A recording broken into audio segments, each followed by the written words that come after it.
Okay, let's dive in. We're talking about someone uh, absolutely central to Indian history, but maybe often just seen in his son's shadow. Exactly. Shahaji Raje Bhonsle, Chhatrapati Shivaji Maharaj's father. And we've got some, well, some key excerpts here, sources that give us a real window into his life. Right. And our mission really is to pull out the essentials from these, give you a quick, solid understanding of his role. Yeah, which was significant, often overlooked, and maybe uncover some, surprising things about his career.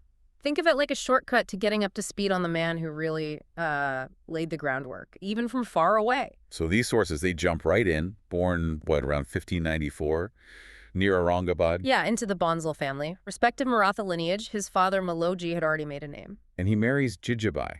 Their sons, Sambhaji and, of course, the famous Shivaji. Shahaji passed away in 1664. Basic facts there. But the context is crucial. He's growing up when the Deccan powers are constantly shifting. Nizamshahi, Adilshahi, Mughals.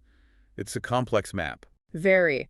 His father had secured lands and status under the Nizamshahi in Ahmadnagar. Shahaji inherits that position. And he rises fast as a warrior administrator. Oh, yeah, skilled. But as you said, the 17th central Deccan, incredibly volatile. Right. So the sources show he wasn't someone who just, picked a side and stuck with it forever. And that's where you see his political savvy. Real genius, actually. How so? Well, the Nizamshahi started to weaken, under Mughal pressure. Okay. So Shahaji makes this critical pivot. He shifts his allegiance, his skills, everything, over to the Bijapur Sultanate. The Adilshah. Exactly. And this wasn't just like changing jobs. It was a high-stakes strategic gamble. Must have required immense political skill, Right. negotiating his place, building trust in a whole new court. Totally.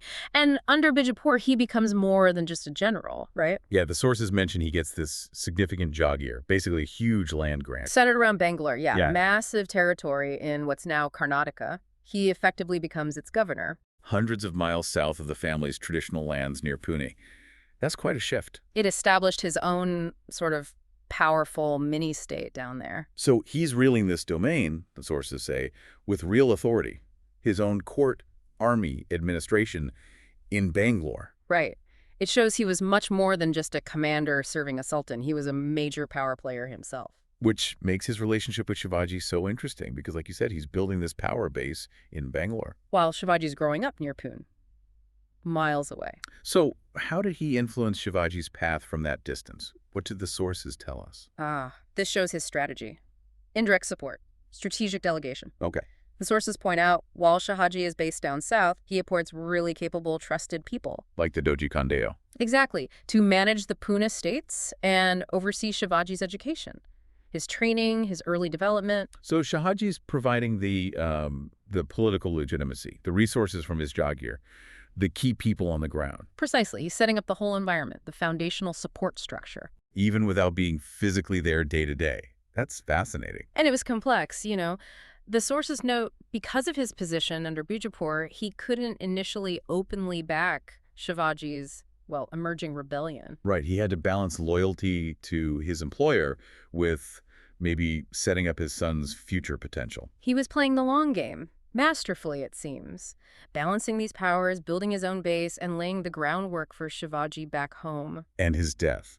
The sources say 1664. Yeah, a hunting accident near Ahmadnagar in Karnataka. That's where he's buried. So looking back through these sources, you really see him differently, not just Shivaji's father. No, a formidable figure. Warrior, shrewd administrator of huge territories, a really sophisticated diplomat navigating, treacherous politics. And absolutely a foundational figure. Critically foundational. His strategic positioning, his delegation from afar, it gave Shivaji the essential platform. The political base, the admin structure, the early environment, all needed to eventually challenge the big powers. He built the launchpad for the Maratha Empire. So, Shahaji Raje Bhonsle, complex, powerful, didn't just sire a legend. He built the indispensable base that made the legend possible. His contribution was fundamental. Truly was.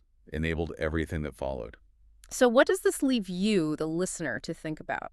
Yeah, maybe consider the impact of historical figures who operate strategically, but from a distance. Right. Laying groundwork, providing support indirectly, through networks. How does that kind of influence compare to those who are always right there on the front lines?